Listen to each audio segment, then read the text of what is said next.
On va finir cette belle journée d'ateliers, de conférences par un sujet qui me tient particulièrement à cœur, c'est la question de comment concilier l'accès à la montagne, que beaucoup voient comme un espace de liberté par essence, avec sa nécessaire préservation.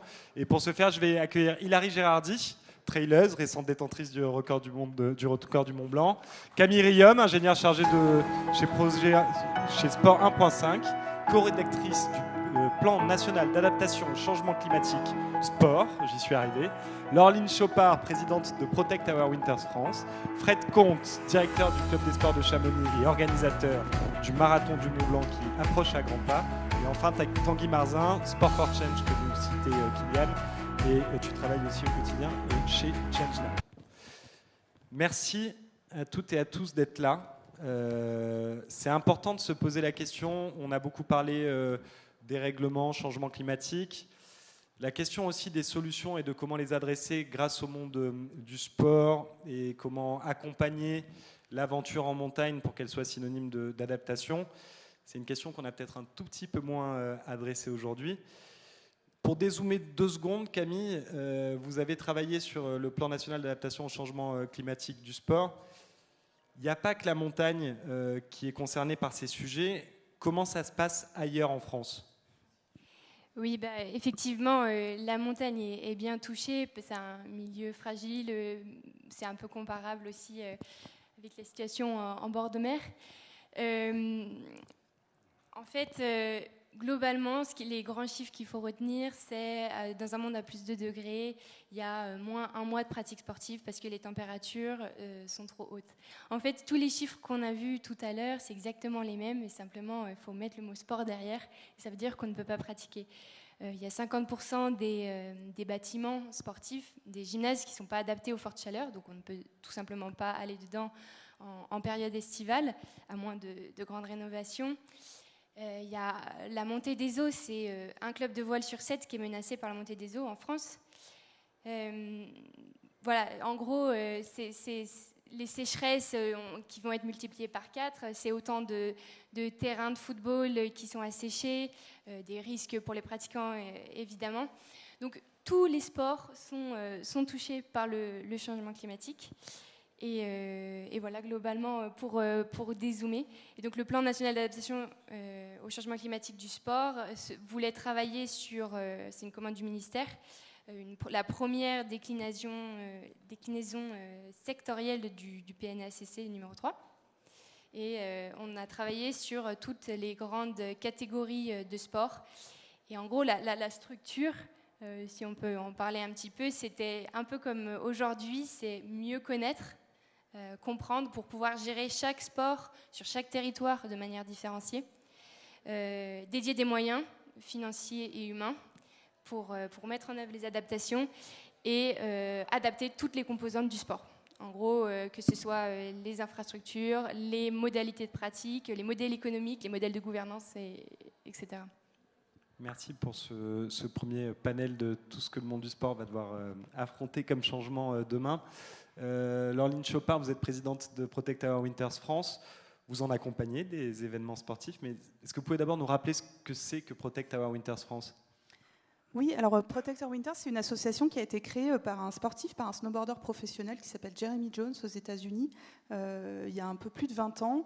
Et parce qu'il avait l'impression que lui voyait en montagne et dans sa pratique les effets du changement climatique, puisqu'on a vu depuis ce matin qu'ils sont plus visibles en montagne, et que par contre, c'était absolument pas visible dans la société civile américaine et encore moins pris en compte dans les changements législatifs.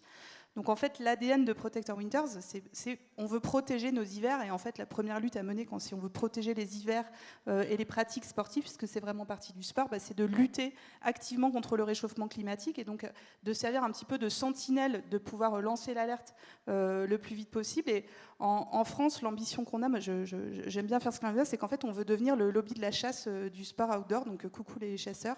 Mais on dit souvent, les chasseurs, ils ont de l'influence sur les lois, ils ont de l'influence sur le monde économique, etc., un peu comme les agriculteurs. Et nous, on veut demain que les coalitions de l'outdoor, et je reviendrai sur ce thème de coalition, il est important, ils puissent avoir du poids dans les changements qui doivent intervenir dans la société civile, dans la législation, pour aller demain s'assurer qu'on aura de moins en moins à s'adapter parce qu'on aura atténué déjà, et qu'on va pouvoir aussi faire évoluer en profondeur nos pratiques. Donc le mot coalition, il est important parce que l'idée chez Protector Winter, c'est de travailler avec des athlètes. On a Hilary qui pourra en témoigner parce qu'elle fait partie de nos ambassadeurs, de nos ambassadrices les plus actives. Faire le monde de la science, mais aussi les collectivités locales, puisqu'on accompagne les collectivités locales, notamment sur des sujets de mobilité, et de faire bouger le monde sportif, des organisateurs d'événements. Alors qu'ils font d'eux-mêmes, comme le marathon du Mont-Blanc, c'est très bien, et puis d'autres qui sont un peu plus, qu'on a un petit peu plus de mal à bouger. Il y a 2 ans, on a aidé 200 athlètes skieurs internationaux à écrire une lettre ouverte à leur fédération internationale, qui était la Fédération internationale de ski, lors des championnats du monde de Méribel, pour demander entre autres des changements de calendrier, puisque ça rendait leur pratique et leur pratique de haut niveau incompatibles avec les objectifs des accords de Paris. Voilà, par exemple. Merci pour ces exemples. Fred, je vais vous donner la parole très vite parce que tout le monde a voulu parler de vous et qu'on a la chance de vous avoir. Quand on parle d'événements qui se posent la question de l'impact qu'ils ont, ça fait pas mal de temps, vous les posez. Est-ce que vous pourriez nous raconter, d'un point de vue un peu chronologique, comment vous avez essayé de travailler sur tous vos impacts et, en dehors de ces 40% dont 2 ou 3 personnes ont déjà parlé, comment vous vous êtes posé la question de continuer à réduire l'impact que peut avoir un événement national, voire international, sur son territoire? Alors nous, on l'a fait avec ce qu'on appelle le bon sens montagnard. Et on l'a fait vraiment parce qu'on est né à Cham, on habite à Cham et qu'on voit le dérèglement climatique tous les jours face à nous. On a l'habitude de dire qu'on est les témoins privilégiés de ce dérèglement climatique. Donc on a vite pris conscience qu'il fallait changer les choses. Qu'il n'était pas question d'arrêter ce qui existait déjà, puisque nous, le marathon du Mont-Blanc date de 1979. Et moi, ça fait une vingtaine d'années que je suis directeur aujourd'hui. Donc, voilà, moi, je suis de passage. Hein, il y a eu d'autres avant, d'autres après. Et on s'est dit, voilà, on ne va pas tout arrêter, parce que ça, c'est plus simple. On arrête. Et on s'est dit, il faut petit à petit qu'on prenne des décisions. Donc la première décision forte qu'on a prise il y a plus de 10 ans, c'est de dire on arrête le développement quantitatif de notre événement. Il y a une époque, on a créé des courses, on a accueilli de plus en plus de coureurs, puis à un moment on s'est dit stop, on doit plutôt faire la promotion d'un événement qui respecte la vallée de Chamonix et puis les gens qui y habitent, parce qu'on sait que ça génère un paquet de nuisances. Donc ça, c'était une première décision forte, de passer d'un développement quantitatif sur un développement qualitatif. Et quand on fait du qualitatif, on commence à se poser un certain nombre de questions. Je ne vais pas rentrer dans tous les détails de tout ce qu'on a pu faire, mais il y a 2 points qui sont importants. En 2021, on prend la décision de supprimer les 70 000 bouteilles plastiques de l'événement. Quand bien même à cette époque, on signait des contrats avec l'industrie de l'eau qui nous offrait l'eau, qui nous donnait même de l'argent pour faire de la promotion. Donc on a pris cette décision-là. On a investi 100 000 € pour une association locale, c'est énorme. Parce qu'on a des techniciens qui sont passionnés et on a inventé des systèmes assez faciles de cuves d'eau pour distribuer de l'eau plate. Puis après, on a dit on va faire de l'eau pétillante et on va faire aussi notre propre Coca-Cola, etc. etc. Donc c'était pas neutre. On y est arrivé, ça fonctionne nickel. Et puis on voit aussi qu'aujourd'hui, il y a d'autres organisations qui ont pris le pas et on en est content. Mais ça, c'est un premier point qui était une décision forte. Et puis derrière, on a commencé à faire des bilans carbone. Et puis on s'est aperçu que 96% de notre bilan carbone était lié au déplacement des coureurs entre leur lieu de résidence et Chamonix. Alors, le chiffre il est très élevé, sûrement plus élevé que beaucoup d'autres courses, puisqu'on avait déjà plutôt bien travaillé sur d'autres sujets. Et puis voilà, là, on a pris toutes les stats qu'on avait et on avait un déclaratif des coureurs qui disait que presque 20% venaient déjà en transport en commun. Et on s'est dit, voilà, on va se donner un objectif de multiplier ce chiffre par 2 et c'est là où on arrive à ces fameux 40%. 40%. Donc l'idée, elle nous a plu, et on est fiers de cette idée. Puis après, il a fallu la mettre en œuvre, donc c'est la première année et c'est pas simple. C'est pas simple parce que ça demande beaucoup de travail, ça a demandé de faire de la programmation informatique, ça a demandé de faire énormément de contrôles, puisque c'est toujours le même triptyque, hein, on essaie de réduire l'impact carbone, ce qu'on n'arrive pas à réduire, on essaie de le compenser, et puis après, on essaie aussi de valoriser les bonnes pratiques. Donc on a dû tout simplement, c'est très terre à terre, mais on est des gens très terre à terre, on a dû vérifier les 10 000 justificatifs de domicile des coureurs, on a vérifié les 4 000 billets de train ou de bus pour s'assurer que les gens ils jouaient le jeu et qu'ils étaient dans la démarche qu'on voulait, quoi. Donc Ça a généré beaucoup de travail et on est assez fiers aujourd'hui. Et pour la petite histoire, on a fait le point hier soir. On a enlevé seulement, il y a 11% des gens qui s'étaient inscrits, qui n'ont pas joué le jeu, soit qui avaient menti sur leur justificatif domicile ou qui, pour X raisons, ne venaient plus en transport en commun. Donc ces gens-là, ça faisait partie d'un contrat qu'on avait signé avec eux. S'ils ne venaient plus en transport en commun, ils ne prenaient pas le départ. Donc voilà, 11%. Quand on sait qu'il y a 17% des gens qui ont payé leur inscription et qui ne viennent pas le jour J courir, le chiffre finalement il est assez faible et ça veut dire qu'il y a eu une prise de conscience. Merci pour cet exemple de la vraie vie et du terrain que vous allez déployer à grande échelle dans quelques jours.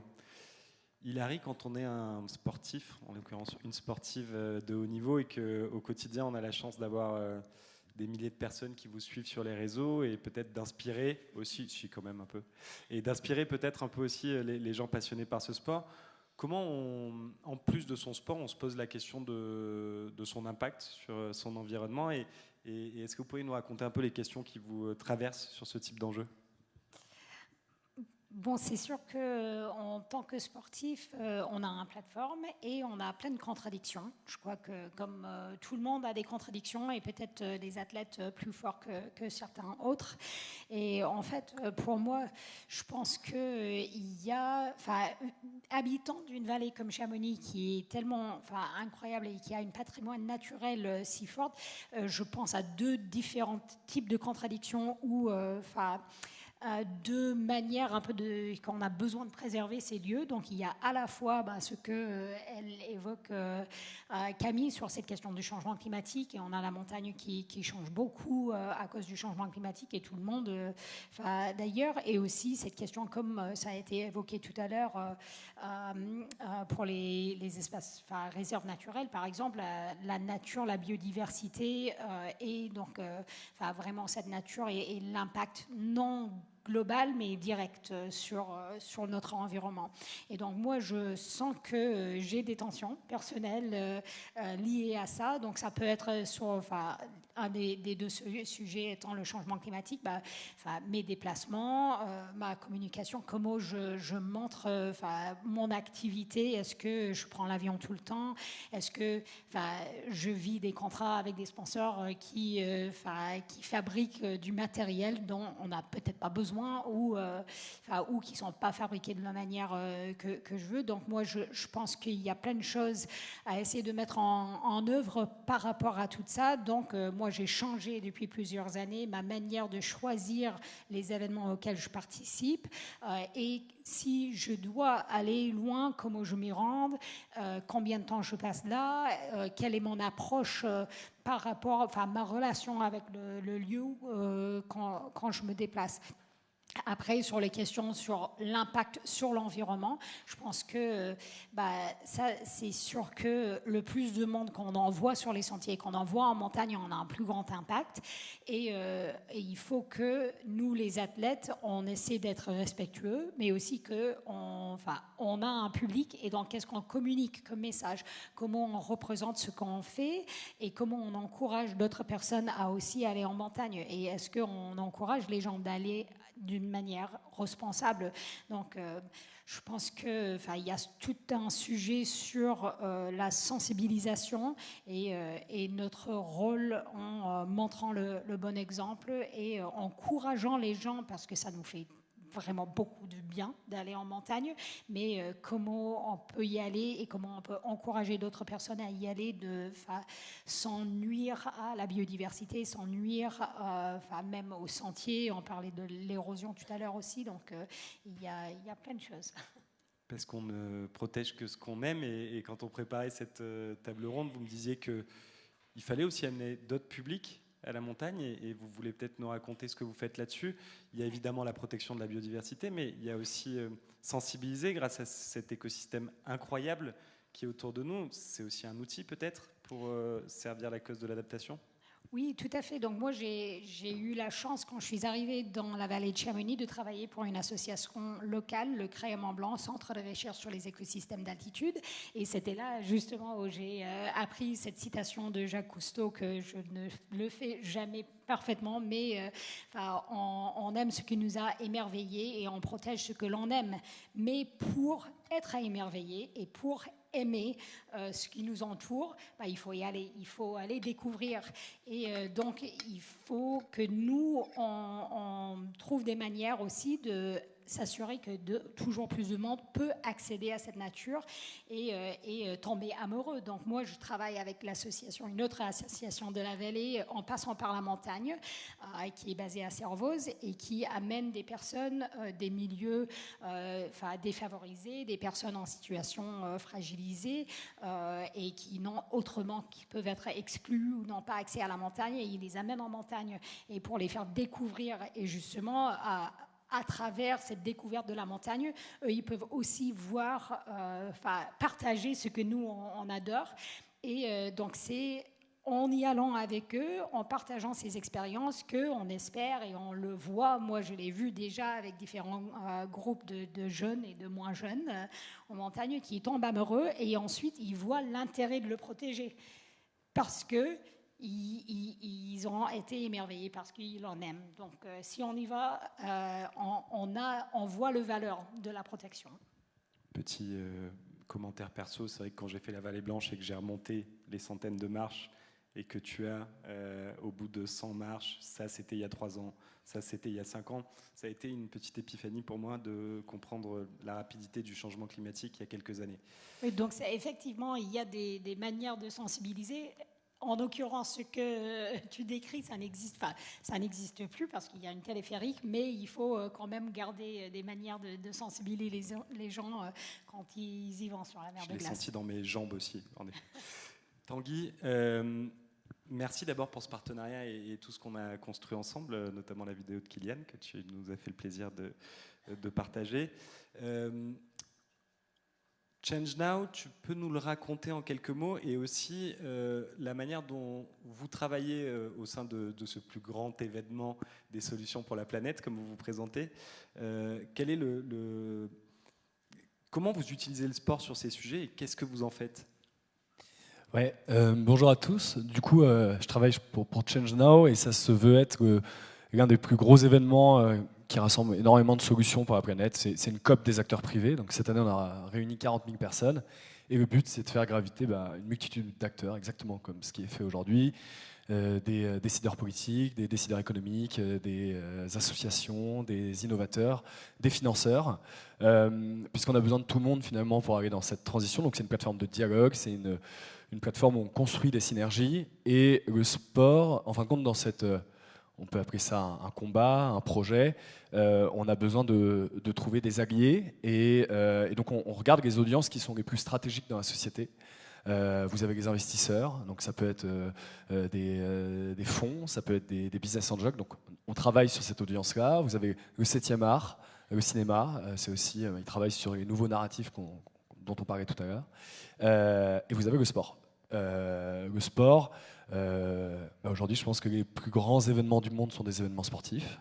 Je pense que les plus grosses audiences télévisuelles sont des audiences de sport, que les plus gros comptes suivis sur les réseaux sociaux sont des sportifs. Donc ça nous paraissait un peu naturel d'aller voir ce qui se passait dans le sport et tenter d'embarquer cet écosystème-là parce qu'en fait, il a une opportunité de dingue, il a un rôle à jouer qui peut être vraiment formidable. Donc voilà, donc on essaie de mettre en avant ce qui se fait de mieux.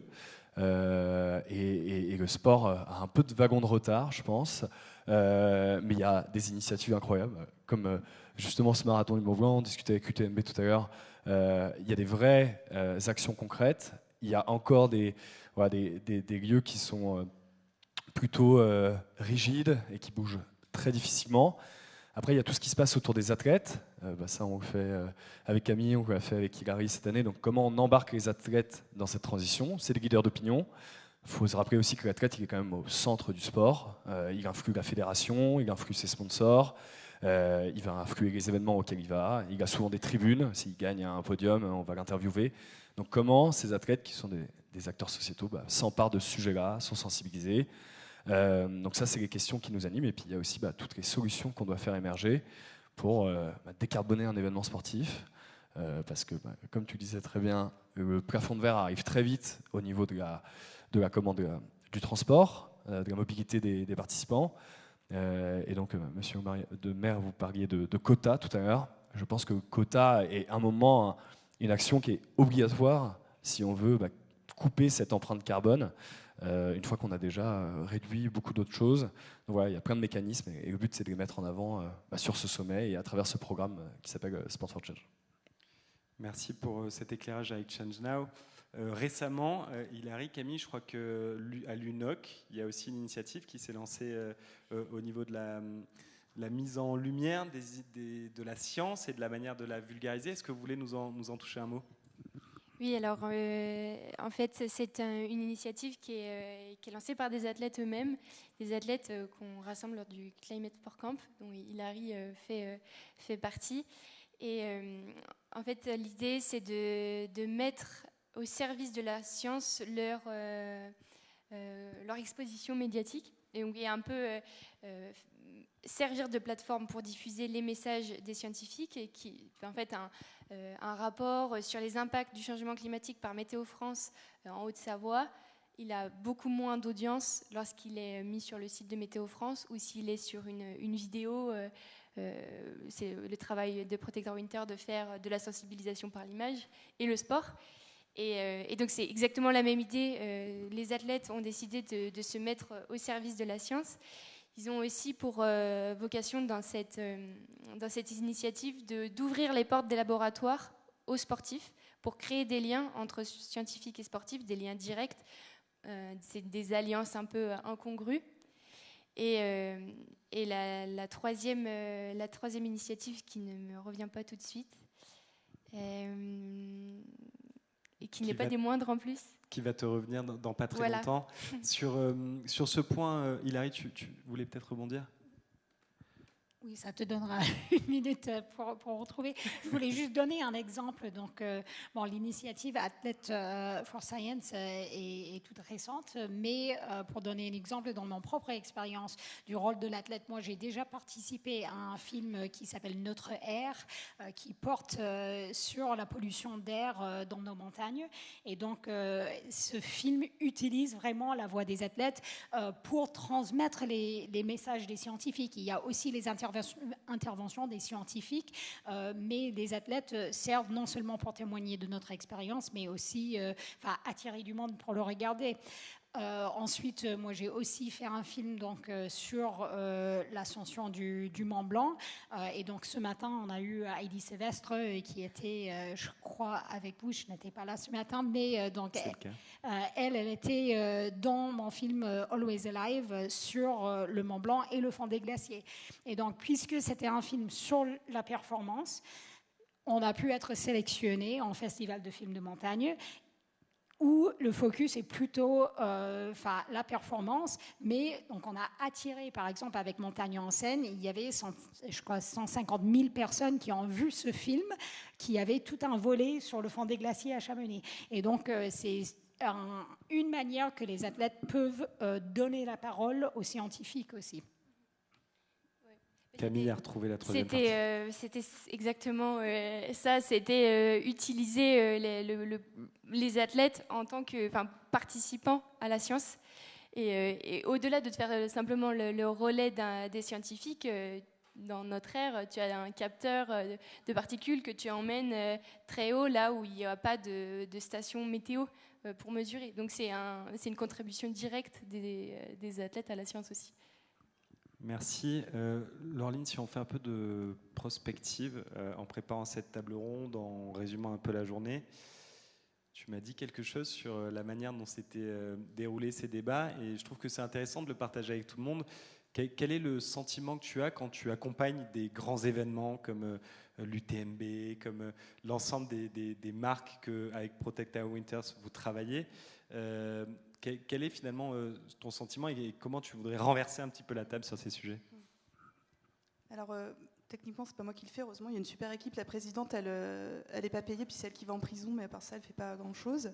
Non, moi, ce qui me frappe et ce qui m'a frappé aujourd'hui, c'est que, et notamment dans l'approche des grands événements sportifs, je trouve qu'on a toujours une approche qui est très anthropocentrée, et y compris même dans les discours qu'on porte sur ces événements, c'est qu'on parle de la montagne comme d'un terrain de jeu, d'un terrain d'aventure, d'un terrain de performance, et je supplie les gens qui sont dans cette salle et qui font soit la promotion de destinations ou d'événements sportifs, la montagne n'est pas un fucking terrain de jeu.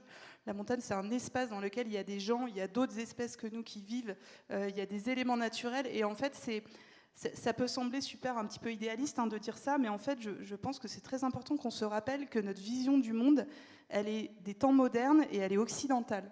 Et en fait, on a l'impression, et des fois, on se dit que c'est la seule vision qui prévaut, alors qu'en fait, il y a plein d'autres pays du monde et d'autres sociétés dans lesquelles on voit le monde naturel. Du coup, plus personne n'ose dire nature, c'est horrible. Moi, quand j'ai commencé à lire Philippe Descola, ça m'a fait ça, je n'osais plus dire nature.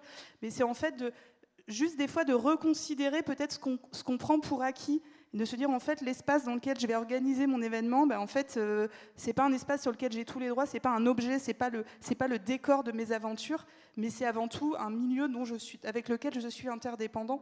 Voilà, c'est Baptiste Morisot qui parle de diplomatie du vivant ou de nouvelles interdépendances, et je pense que c'est important déjà juste en tant que décideur, qu'on soit organisateur d'événements, qu'on fasse de la promotion de marque ou même qu'on soit athlète, juste de l'avoir en tête. Ça ne veut pas dire qu'on va tous devenir des petits Indiens à Chuar, parce que ce serait peut-être pas réaliste, mais en tout cas de savoir que c'est pas la seule vision du monde qui est possible, et que peut-être juste en prenant un peu de recul, en considérant les choses différemment, ça peut être de dire ok, est-ce que c'est raisonnable d'envoyer 40 000 personnes courir sur les chemins autour du Mont Blanc, en plus de tous les randonneurs. Et je dis pas qu'il faut pas le faire ou que c'est pas réaliste, mais par contre juste d'avoir en tête qu'en faisant ça, on crée de nouvelles interdépendances et de nouvelles influences sur les autres habitants, humains et non humains, de ces milieux-là. Voilà.